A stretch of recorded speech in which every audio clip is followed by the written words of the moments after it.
It's the year 2000 and a new century is only a few hours old. Fears of a millennium bug that would crash global computer systems have proved unfounded. But in Vegas, two young brothers with a famous mobster name have been planning the world's biggest casino heist. A new type of heist, fit for the modern era. It's been like a military operation, immense in scale, but microscopic in attention to detail. So far, they've only made a few dollars, but they've been patiently waiting. And right now, things are about to change. They've found a loophole, run the math, and formulated a 5-step plan. The biggest casinos in Vegas are about to pay them millions and millions of dollars. All they have to do is get away with it. The story starts in Monmouth, New Jersey almost a decade before. Frank and Anthony Roselli share their name with a famous mobster, the handsome Johnny Roselli, but they're no relation and he's long gone. The days of mobsters like Handsome Johnny, Mayor Lansky and Frankie Rosenthal rinsing Vegas and Atlantic City for millions of dollars are over. After a series of busts and a bunch of new regulation, everything is different. However, the Roselli brothers are still dreaming big. They think that it's their turn to rob the casinos blind. They just need to find a way of doing it. The 90s are rife with forgery, but the casinos are already aware. However, technology is changing. The recent surge of computing presents a unique window of opportunity. People and businesses are starting to use what they're calling the World Wide Web. Penned on the back of an envelope, the brothers have an idea. With this new information superhighway exploding in popularity and human incompetence, they have their first draft of what they believe is the perfect way to cheat Vegas for millions. And the potential they see starts with hacking. It's time for stage 1 of their plan. Now they know that when you're the bad guy, one of the best things you can do is make yourself look like a good guy. And that's the brief. The brief given to a group of computer hackers who would soon be involved in the dark web. The hackers are essentially digital mercenaries for hire. For a price, they're ready to bust into reams of data that this new world has put in front of their fingertips. They say we want identities, whiter than white and solvent, wealthy. People with higher incomes, impeccable credit ratings and no red flags at all. So the hackers get to work, breaking into America's credit data systems and coming up with a list of identities, leaving people with perfect credit scores. But to help the Roselli brothers move forward, the hackers also head back, scouring archives and borrowing the identities of people least likely to catch on, the deceased, because they were perfect. When people died, their financial histories were usually consumed by the next of kin, or they simply dissolved. In neither case was the country's credit system notified. And then they hand over their work. The brothers now have a list of new identities with perfect credit scores, like Charles Kent and Bill Hearn. They clone the lot, get new IDs, open up bank accounts, and then it's time for some introductions, because it's time for the casinos to meet some wealthy new customers. Immediately though, there's a problem. Casinos want high rollers, but high rollers come at a risk. And not because sometimes they win, because in the long term, it's the casinos who win, always. The risk is that when the high rollers have a bad night, they want to keep on playing. And how can they do that? Chasing their losses, losing more money, if they have no chips to play with. So the casino will lend them chips. That's how. But to make sure they're good for the loan, they need to inspect their bank account. Stable cash balances had to be maintained in a bank account for a minimum of 6 months before the casino would establish credit. So the brothers accept for this heist, they need time and money. So they start off by putting $50,000 down with each new casino account. But they've thought well ahead, because despite the high stakes action, they won't be losing any of this money. After a while, they increase the limit to $100,000, and the purpose is simple: to look and behave like wealthy model citizens whilst building a profile over a 6-month period. It's expensive, but easy, setting the stage for what follows, because next comes stage 2, hitting the tables. In December of 1995, the brothers get back in touch with the casino and ask for credit. Your application has been approved, up to $50,000. And then they head not just down the coast to Atlantic City, but to Vegas too. They hand over the requested ID, and 15 minutes later, they're playing. It's the same at the MGM Grand, Caesars Palace, and every casino that will take their money. They make sure that they get around every weekend. They even play in Puerto Rico, where they have some connections. But everywhere they go, they lose. On the outside, it's not looking good, until you realise that losing is part of the plan. Gradually, as they continue to lose, they start using their credit. Smaller amounts at first, maybe $10,000, just so they can keep on playing. But as fast as they're signing the markers and getting those chips, they're paying the markers back right on time. They look reliable. And then they use more credit. $20,000, sign the marker, play the chips, then right on time, pay it back.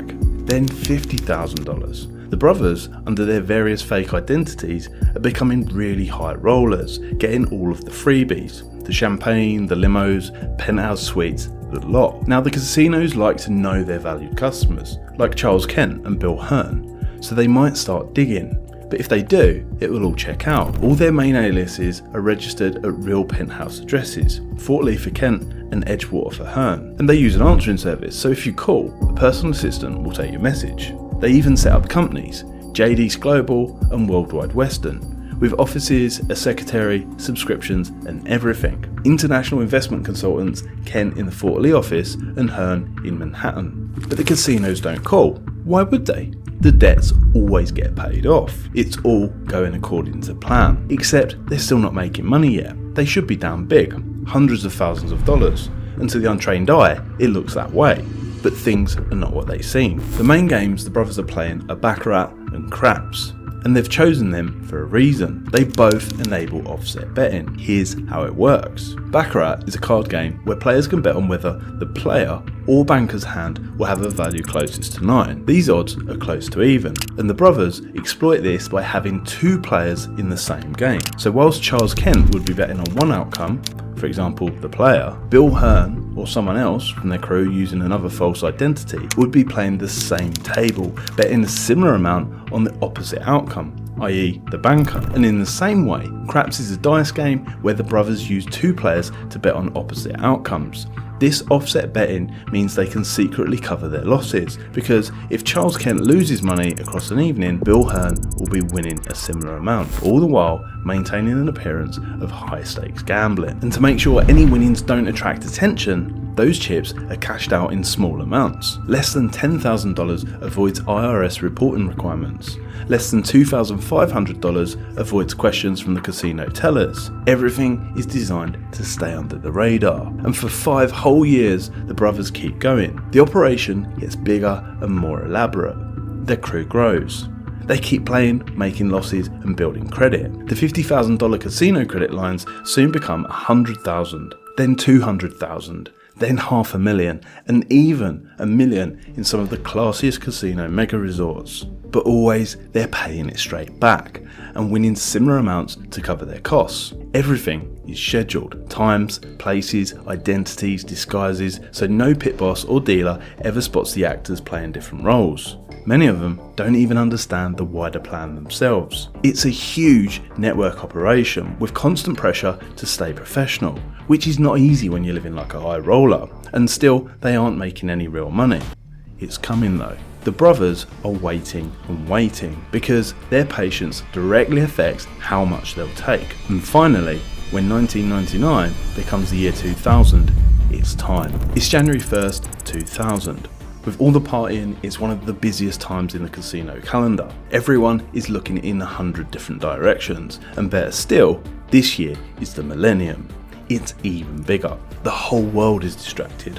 What better time to pull off a casino heist? This is how they do it. The whole crew will hit the casinos. Between them, they'll utilise their false identities working around the clock, and quickly, in every casino, under every identity, they ask for as much credit as they can possibly get. At first, they use those chips to place bets to make the whole thing look legit. Big bets of up to $100,000. Some of them even win, but all will then raise that credit they're offered one final time, and then just cash them all in. There's no worry about the $10,000 IRS trigger now, they just liquidate the lot. Once they rinse the casinos of as much as they possibly can, they disappear.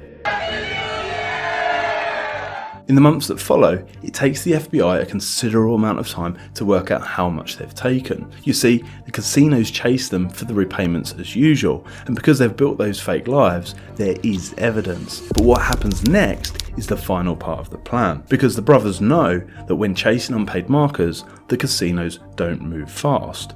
They have a protocol, and they follow it. First, they send polite reminders. Then it's reminders with threats of recovery. Then it's phone calls, which of course are never returned.